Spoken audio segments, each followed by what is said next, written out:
জানি আমার স্বামী দুনিয়ার জমিনে মূর্খ ছিলেন, কোরআন পড়তে পারতেন না। আমার স্বামীকে আমি দেখতাম প্রতিদিন ফজরের পর, প্রতিদিন মাগরিবের পর আমার স্বামী এই কোরআনটাকে হাতে নিয়া আঙ্গুলগুলা দিয়া কোরআনের এই আয়াতগুলোতে আঙ্গুল নাড়তেন আর বলতেন, আল্লাহ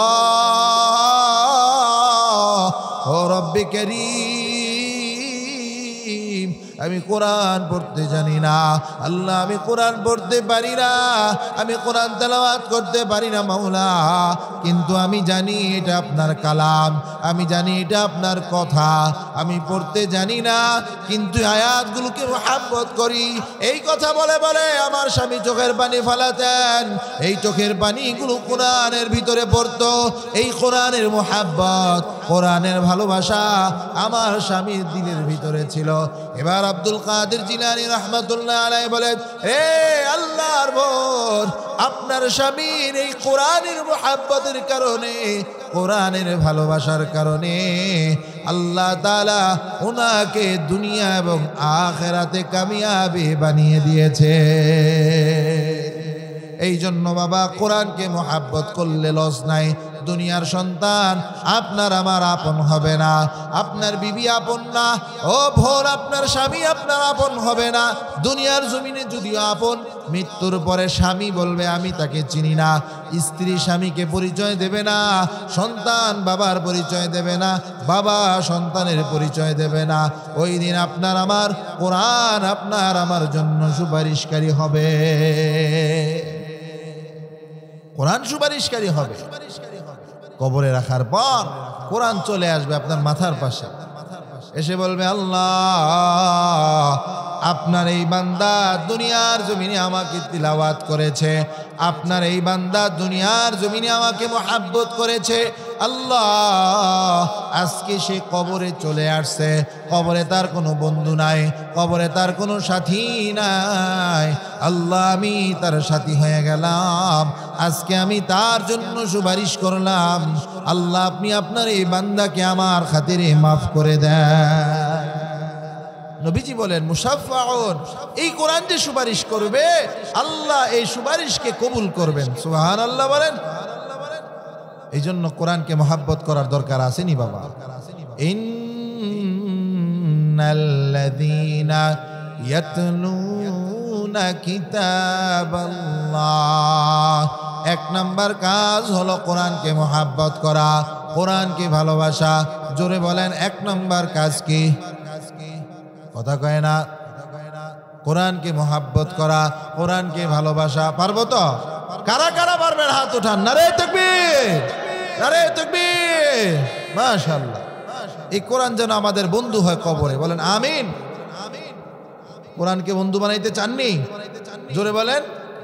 নবীজি সাল্লাল্লাহু আলাইহি ওয়াসাল্লাম দুনিয়ার জমিনে আসার পর আল্লাহ তাআলা নবীজিকে প্রথম নামাজের আদেশ করেন নাই, নবীজিকে প্রথম যাকাতের আদেশ করেন নাই, নবীজিকে আল্লাহ তাআলা হজের আদেশ করেন নাই।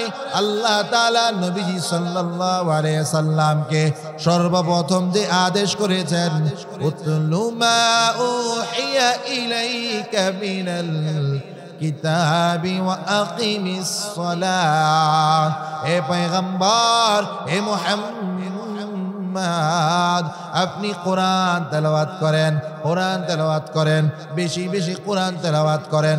রব্বানা ওয়াবআথ ফীহিম রাসূলাম মিনহুম ইয়াতলু আলাইহিম আয়াতিকা ওয়া ইউআল্লিমুহুমুল কিতাবা ওয়াল হিকমাতা ওয়া ইউযাক্কিহিম ইন্নাকা আনতাল আজিজুল হাকীম।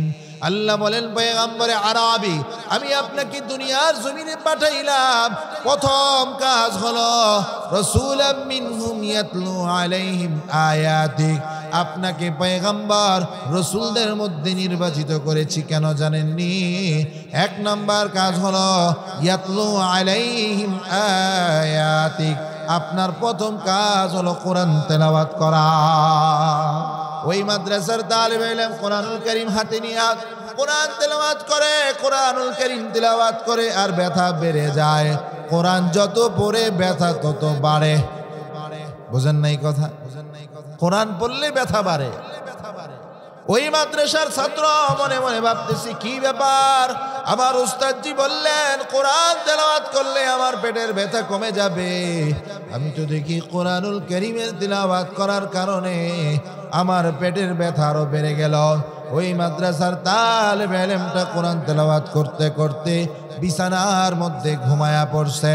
স্বপ্নে দেখতেছে ওই মাদ্রাসার ছাত্রটা, দুইজন ফেরেশতা ওই মাদ্রাসার ছাত্রর শিয়রের পাশে দাঁড়াইয়া গেল। একজন আর একজনকে বলে, কি ব্যাপার,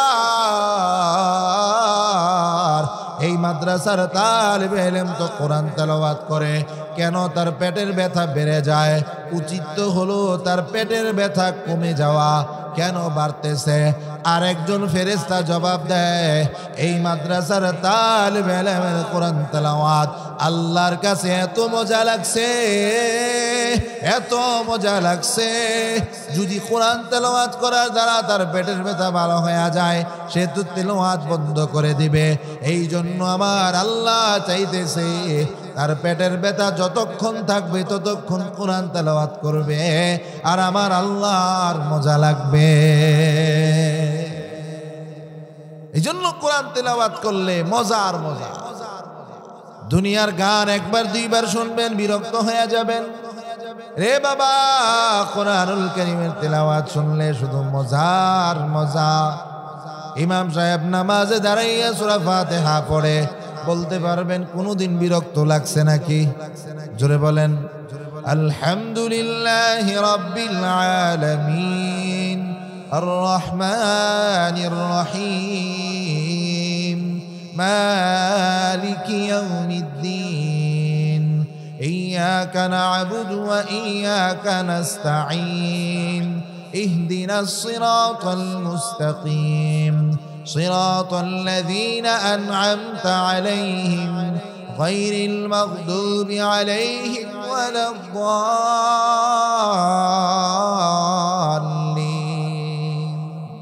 মজা কিনা বলেন? সওয়াব হইছে কিনা না গুনাহ হইছে? আল্লাহ বলেন, কুল হুয়াল্লাহু আহাদ আল্লাহুস সামাদ লাম ইয়ালিদ ওয়া লাম ইউলাদ ওয়ালাম ইয়াকুন লাহু কুফুয়ান আহাদ। মজা লাগেনি? এই যে সূরা ইখলাস তেলাওয়াত করলেন, 10 পারা কোরআনুল কারীমের তিলাওয়াতের সওয়াব আপনার আমলনামায় ফেরেশতারা লিখে ফেললেন। আবার পড়বেন, কুল হুয়াল্লাহু আহাদ আল্লাহুস সামাদ লাম ইয়ালিদ ওয়া লাম ইউলাদ ওয়ালাম ইয়াকুন লাহু কুফুয়ান আহাদ। মজা লাগেনি? 20 পারা কোরআন তেলাওয়াতের সওয়াব। আবার পড়েন, কুল হুয়াল্লাহু আহাদ আল্লাহুস সামাদ লাম ইয়ালিদ ওয়া লাম ইউলাদ ওয়া লাম ইয়াকুন লাহু কুফুয়ান আহাদ। এক খতম কোরআন তেলাওয়াতের সওয়াব। ও বাবা মুসলমান ইমানদার, এ নওগাঁর মুসলমান, এক খতম কোরআন কারীমের তিলাওয়াতের সওয়াব আল্লাহ আপনার আমার আমলনামায় লিখে দিয়েছেন। এই জন্য কোরআন তেলাওয়াত করলে লাভ আর লাভ, লাভ আর লাভ। বেশি বেশি কোরআন তেলাওয়াত করব তো? জোরে বলেন। এখন বলতে পারেন, হুজুর আমি তো কোরআন পড়তে জানি না, আমি কোরআন পড়তে পারি না। বাবা, আপনি কোরআন পড়তে পারেন না, আপনার সন্তানকে কোরআন শিখান। আপনি কোরআন পড়তে পারেন না, আপনার নাতিকে কোরআন শিখান, আপনার মেয়েকে কোরআন শিখান, আপনার নাতনিকে কোরআন শিখান। এ নওগাঁর মুসলমান, আপনি যদি মনে করেন আমি কোরআন পড়তে পারি না, আমার সন্তানকে কোরআন শিখাইতে হবে না, আমার ছেলেকেও শিখাইতে হবে না, মেয়েকেও শিখাইতে হবে না। বাবা, আমি বলে যাই, আপনাদেরকে একটা নসিহত করে যাই, হাসরের ময়দানে ওই সন্তান আপনার আমার বিরুদ্ধে আল্লাহর সামনে দাঁড়ায়া যাবে, আল্লাহর কাছে সাক্ষী দেবে, আল্লাহ আমার বাবা আমার মা আমাকে কোরআন শিখায় নাই, আল্লাহ আমার বাবা মা আমাকে নামাজ শিখায় নাই, আমাকে কোরআন শিখায় নাই, আমাকে মাদ্রাসায় পড়ায় নাই, দিন শিখায় নাই, পর্দা শিখায় নাই। আল্লাহ আমি আজকে জাহান্নামী হয়ে গেলাম, আমার আফসোস নাই। কিন্তু আল্লাহ যেই মা বাবা কোরআন না শেখানোর কারণে, যেই দাদা দাদি কোরআন না শেখানোর কারণে, যেই নানা নানি কোরআন না শেখানোর কারণে আমি আজকে জাহান্নামী হয়ে গেলাম, মাওলা তাদেরকে আমার সামনে উপস্থিত করেন, আমি তাদেরকে সাথে নিয়ে জাহান্নামে যেতে চাই, তাদেরকে জাহান্নামে নিয়ে যাব। এই জন্য বাবা আপনি কোরআন পড়তে পারেন না, আপনার সন্তানকে শিখান। অন্তত আপনার মৃত্যুর পর আপনার সন্তান আপনার কবরের সামনে দাঁড়াইয়া এই কোরআন পড়ে আপনার জন্য দোয়া করবে। ঠিক কিনা বলেন? পারবো তো ইনশাআল্লাহ? এই যে আজকে ছাত্রটা হাফেজ হলো, এই হাফেজ কোরআনের কত দাম। এই হাফেজ কোরআনের বাবা কিন্তু আমরা পাগড়ি পরাতে পারি নাই, দুনিয়ার কাপড়ে টুপি পরাইয়া দিলাম।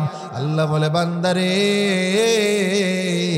এই হাফেজ কোরআনের বাবার মাথায় আমি আল্লাহ নূরের টুপি পরাইয়া দেব, নূরের টুপি দিয়া দেব। হাসরের ময়দানে হাফিজ কোরআনের বাবা আমার মাথায় নূরের মুকুট থাকবে। দুনিয়ার মুসলমান চিৎকার করে বলবে, এরা কারা? এদের মাথার ভিতরে কত চমৎকার নূরের মুকুট দেখা যায়, এদের কত বাদশাহের মতো দেখা যায়। ফেরেশতারা জবাব দিবে, এরা হলো তারা যাদের সন্তান দুনিয়ার জমিনে কোরআনের হাফেজ হয়েছে, কোরআনকে মহব্বত করেছে। এই জন্য পারবো তো ইনশাআল্লাহ কোরআনকে মহব্বত করতে? কি বলেন, পারবেন না ইনশাআল্লাহ? ও বাবা, লাস্ট কোরআনের ব্যাপারে আলোচনা। এই কোরআনুল কারীম আপনি পড়তে জানেন না, আপনার হাতে ধরে পায়ে ধরে বলে, বাবা এই কোরআনুল কারীমটাকে হাতে নিয়া কোরআনুল কারীমটাকে খুলে খুলে কোরআনুল কারীমের অক্ষর করে আঙ্গুলটা নাড়বেন, আর চেষ্টা করবেন মাদ্রাসায় আইসা উস্তাদজির কাছ থেকে কোরআন শিখার জন্য একটা একটা হরফ মুখস্থ করবেন, কোরআন পড়ার চেষ্টা করবেন। এই কোরআনের মতো সহজ দুনিয়ার জমিনে আর কোনো গ্রন্থ নাই।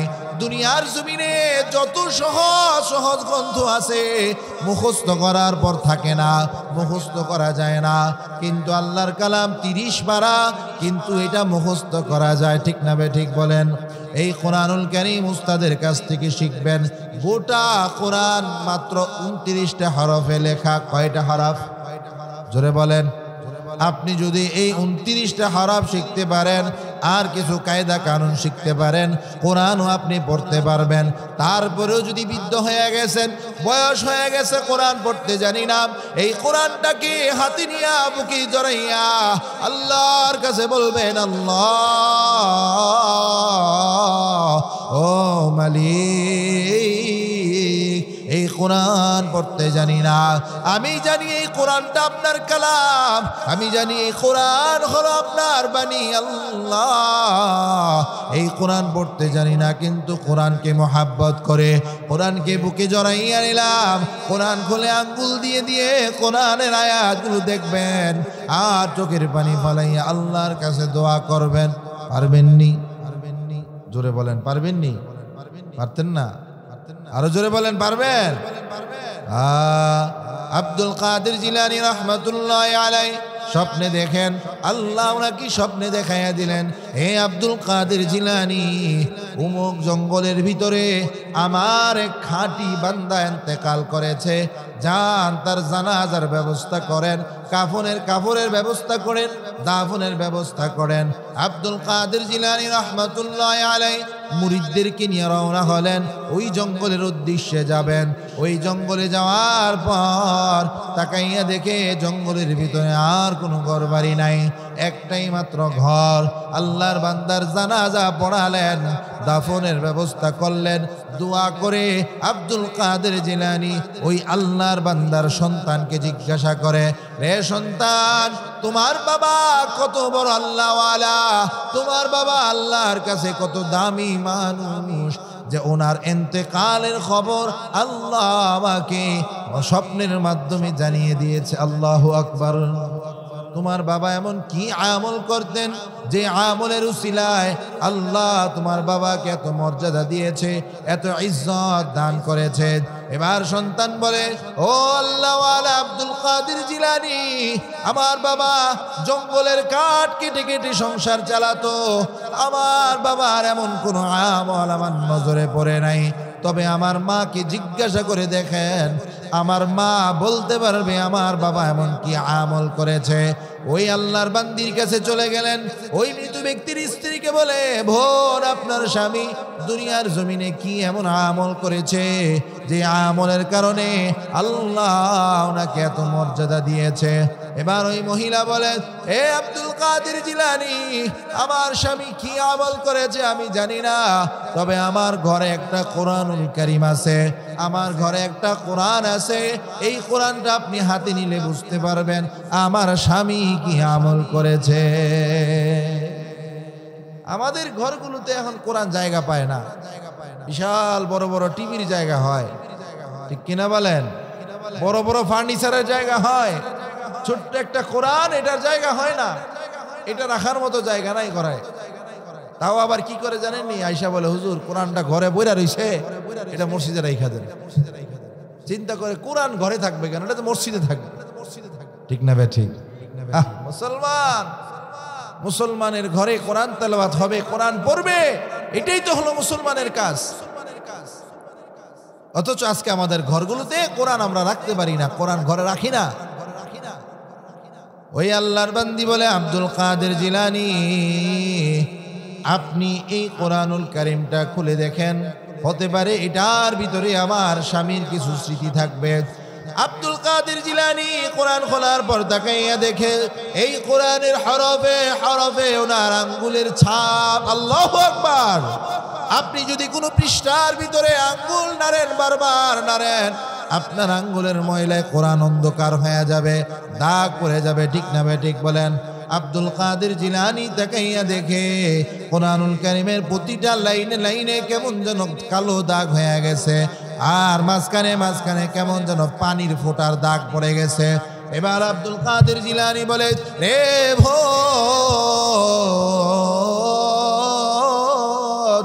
এই কোরআনুল কারীমের ভিতরে কালো দাগ দেখা যায়, এই কোরআনুল কারীমের ভিতরে পানির ফোঁটার চিহ্ন দেখা যায়, এগুলো কোথা থেকে আসলো? এবার ওই মহিলা বলে, হে আব্দুল কাদের জিলানী, আমার স্বামী দুনিয়ার জমিনে মূর্খ ছিলেন, কোরআন পড়তে পারতেন না। আমার স্বামীকে আমি দেখতাম প্রতিদিন ফজরের পর, প্রতিদিন মাগরিবের পর আমার স্বামী এই কোরআনটাকে হাতে নিয়া আঙ্গুলগুলা দিয়া কোরআনের এই আয়াতগুলোতে আঙ্গুল নাড়তেন আর বলতেন, আল্লাহ ও রব্বে কারীম, আমি কোরআন পড়তে জানি না, আল্লাহ আমি কোরআন পড়তে পারি না, আমি কোরআন তেলাওয়াত করতে পারি না মাওলা, কিন্তু আমি জানি এটা আপনার কালাম, আমি জানি এটা আপনার কথা, আমি পড়তে জানি না কিন্তু আয়াতগুলোকে মুহাব্বত করি। এই কথা বলে বলে আমার স্বামী চোখের পানি ফেলাতেন, এই চোখের পানিগুলো কোরআনের ভিতরে পড়তো। এই কোরআনের মুহাব্বত, কোরআনের ভালোবাসা আমার স্বামীর দিলের ভিতরে ছিল। এবার আব্দুল কাদের জিলানী রাহমাতুল্লাহ আলাইহি বলেন, হে আল্লাহর বোন, আপনার স্বামীর এই কোরআনের মুহাব্বতের কারণে, কোরআনের ভালোবাসার কারণে আল্লাহ তাআলা ওনাকে দুনিয়া এবং আখিরাতে কামিয়াবি বানিয়ে দিয়েছে। এই জন্য বাবা, কোরআনকে মুহাব্বত করলে লস নাই। দুনিয়ার সন্তান আপনার আমার আপন হবে না, আপনার বিবি আপন না, ও বোন আপনার স্বামী আপনার আপন হবে না। দুনিয়ার জমিনে যদিও আপন, মৃত্যুর পরে স্বামী বলবে আমি তাকে চিনি না, স্ত্রী স্বামীকে পরিচয় দেবে না, সন্তান বাবার পরিচয় দেবে না, বাবা সন্তানের পরিচয় দেবে না। ওই দিন আপনার আমার কোরআন আপনার আমার জন্য সুপারিশকারী হবে, কোরআন সুপারিশকারী হবে। কবরে রাখার পর কোরআন চলে আসবে আপনার মাথার পাশে, এসে বলবে, আল্লাহ আপনার এই বান্দা দুনিয়ার জমিনে আমাকে তিলাওয়াত করেছে, আপনার এই বান্দা দুনিয়ার জমিনে আমাকে মহাব্বত করেছে। আল্লাহ আজকে সে কবরে চলে আসছে, কবরে তার কোনো বন্ধু নাই, কবরে তার কোনো সাথী নাই। আল্লাহ আমি তার সাথী হয়ে গেলাম, আজকে আমি তার জন্য সুপারিশ করলাম। আল্লাহ আপনি আপনার এই বান্দাকে আমার খাতিরে মাফ করে দেন। নবীজি বলেন মুশাফফাউন, এই কোরআন যে সুপারিশ করবে আল্লাহ এই সুপারিশকে কবুল করবেন। সুবহানাল্লাহ বলেন। এই জন্য কোরআনকে মহাব্বত করার দরকার আসেনি বাবা। ইন্নাল্লাযীনা ইয়াতলুনা কিতাবাল্লাহ, এক নাম্বার কাজ হলো কোরআনকে মহাব্বত করা, কোরআনকে ভালোবাসা। জোরে বলেন এক নাম্বার কাজ কি? কথা কয় না। কোরআনকে মহাব্বত করা, কোরআনকে ভালোবাসা। পারবো তো? কারা কারা পারবেন হাত উঠান। নারে তাকবীর, নারে তাকবীর। মাশাআল্লাহ। এই কোরআন যেন আমাদের বন্ধু হয় কবরে, বলেন আমিন। কোরআনকে বন্ধু বানাইতে চাননি? জোরে বলেন।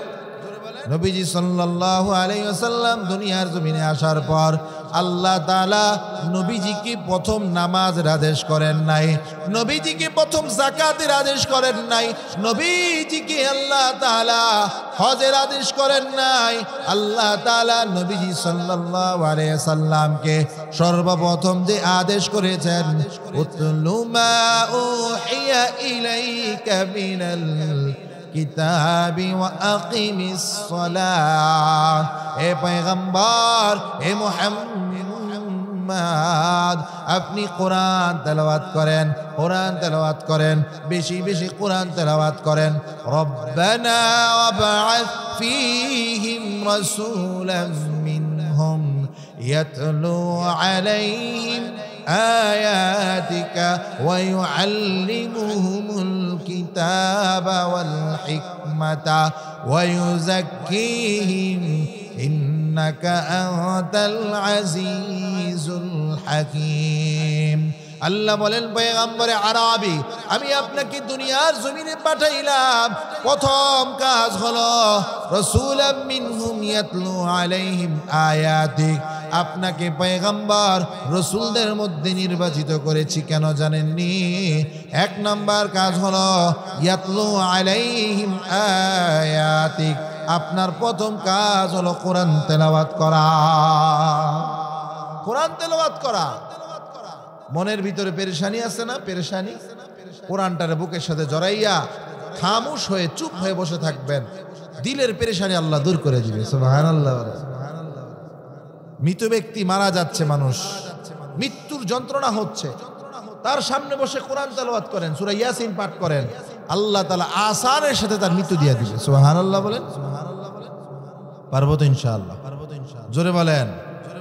তাহলে এক নাম্বার দায়িত্ব হলো কোরআন তেলাওয়াত করা। এক নাম্বার কাজ কি? কোরআন তেলাওয়াত করা। দুই নাম্বার আল্লাহ বলেন ইয়াতলুনা কিতাবাল্লাহি ওয়া আকামুস সালাহ। দুই নাম্বার কাজ হলো নামাজ কায়েম করা, নামাজ আদায় করা, নামাজ পড়া। রে মুসলমান ইমানদার, এই নামাজ হলো আপনার আমার জীবনের সম্পদ। কবরে যাওয়ার পর সর্বপ্রথম আল্লাহর নবী বলেন আউয়ালু মা ইউহাসাবু বিহিল আবদু ইয়াউমাল কিয়ামাতিস সালাহ। কিয়ামতের ময়দানে সর্বপ্রথম আপনাকে আল্লাহ তাআলা যে জিজ্ঞাসা করবেন, এটা হলো নামাজের কথা জিজ্ঞাসা করবেন। আল্লাহ বলবেন বান্দা নামাজ পড়ছুনি, নামাজ আমাকে সাজদা দিলানি, আমাকে রুকু দিলানি, আমার কাছে তুমি নিজেকে আত্মসমর্পণ করলা কিনা বান্দা, এই নামাজের হিসাব আমাকে দাও। জান্নাতীরা জাহান্নামীদেরকে জিজ্ঞাসা করবে মা সালাকাকুম ফি সাকার, কি ব্যাপারে জাহান্নামী, আজকে কেন তোমরা জাহান্নামী হয়ে গেলা? জাহান্নামীরা বলবে ক্বালু লাম নাকু মিনাল মুসাল্লিন। এ জান্নাতি ভাই, দুনিয়ার জমিনে আমরা নামাজ পড়ি নাই, এই নামাজ না পড়ার কারণে আজকে আমরা জাহান্নামী হয়ে গেলাম। ও মুসলমান বাবাজিরা, নামাজের ইহতিমাম করা, আপনারা যদি হাদিসের কিতাব খোলেন তাহলে দেখতে পারবেন নবীজি সাল্লাল্লাহু আলাইহি ওয়াসাল্লামের ইন্তেকালের সময় এশারের সময় হয়ে গেছে, এশারের আযান মসজিদে হয়ে গেছে। মুয়াজ্জিন বিলাল মসজিদ থেকে এশারের আযান দিয়ে দিয়েছে।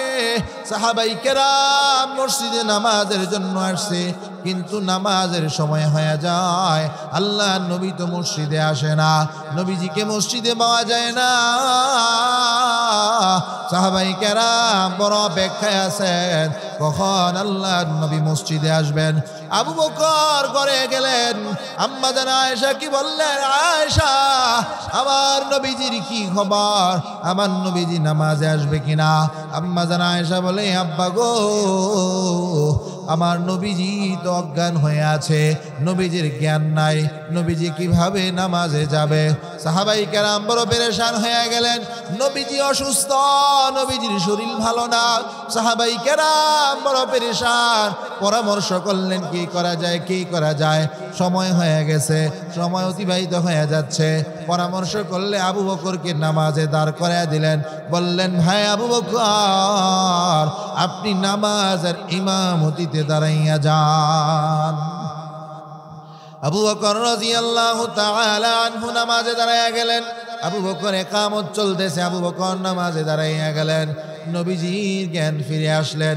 নবীজি সাল্লাল্লাহু আলাইহি ওয়াসাল্লাম আম্মা জান আয়েশাকে বলে, আয়েশা পর্দাটা একটু সরাইয়া দাও, পর্দাটা একটু সরাইয়া দাও। আম্মা জান আয়েশা দরওয়াজাটা খুলে পর্দাটা সরাইয়া দিলেন। আম্মা জান আয়েশাকে নবীজি বলেন, আয়েশা আমাকে তোমার কোলে একটু উঠাইয়া নাও। আম্মা জান আয়েশা নবীজির মাথা মুবারক কোলে উঠাইয়া নিলেন। নবীজি মসজিদ নববীর দিকে তাকাইয়া আছে। আবু বকর নামাজ আদায় করতেছে, আবু বকর নামাজে দাঁড়াইয়া গেছে। আল্লাহু আকবার বলে নবীজি এই সাহাবায়ে কেরামের নামাজ দেখে চোখের পানি ছেড়ে দিয়ে কান্না করতেছে। আম্মা জান আয়েশা বলে, ওগো পয়গম্বর, জি আল্লাহ আপনার আগের গুনাহ মাফ করে দিয়েছে, পরের গুনাহ মাফ করে দিয়েছে, সামনের গুনাহ মাফ, পিছনের গুনাহ আল্লাহ মাফ করে দিয়েছে। আপনি এত পেরেশান কেন, কেন আপনি কান্না করতেছেন? আল্লাহর নবী বলে, আয়েশা রে আমি কান্না করতেছি আমার উম্মতের কথা চিন্তা করে। আমার উম্মত এই নামাজ পড়তেছে, আমি মুহাম্মদ এই নামাজের জন্য মক্কা থেকে বিতাড়িত হলাম, আমি মুহাম্মদ এই নামাজের জন্য তায়েফের ময়দানে রক্তাক্ত হলাম, আমি মুহাম্মদ এই নামাজের জন্য এত কষ্ট করলাম, দান মুবারক শহীদ হলো, এই নামাজের জন্য আমি আমার গোটা হায়াতটাকে বিলীন করে দিলাম। আমার উম্মতের এই নামাজ, এই নামাজ, এই নামাজ, আমার উম্মত যতদিন এই নামাজের উপরে থাকবে আমার উম্মত ততদিন পথভ্রষ্ট হবে না। এই জন্য মুসলমান আমরা নামাজে দাঁড়াইয়া বলি, ইয়্যাকা না'বুদু ওয়া ইয়্যাকা নাস্তাঈন। আল্লাহ আমরা আপনার ইবাদত করি, আপনার কাছেই সাহায্য চাই। ইহদিনাস সিরাতাল মুস্তাকিম, আল্লাহ সঠিক সরল পথ চাই। সিরাতাল্লাযীনা আন'আমতা আলাইহিম, এমন পথ যেই পথে আপনার নিয়ামত। গায়রিল মাগদুবি আলাইহিম ওয়ালাদ-দাল্লিন।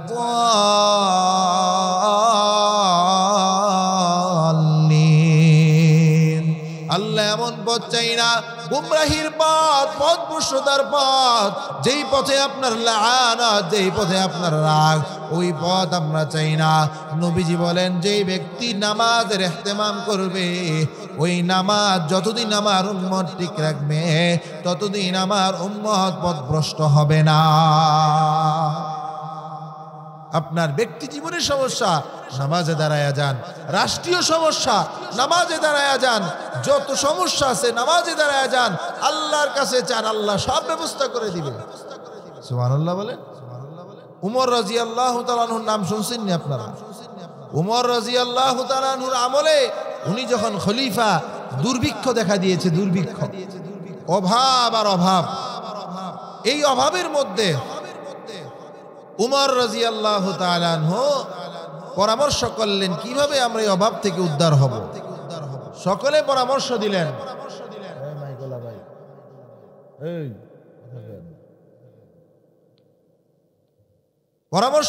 আমরা পরামর্শ করি বিভিন্ন দেশ থেকে আমরা দামি দামি মাল এনে ব্যবসা করব, আর আমরা এই অভাব থেকে, এই দুর্ভিক্ষ থেকে আমরা মুক্তি পাব।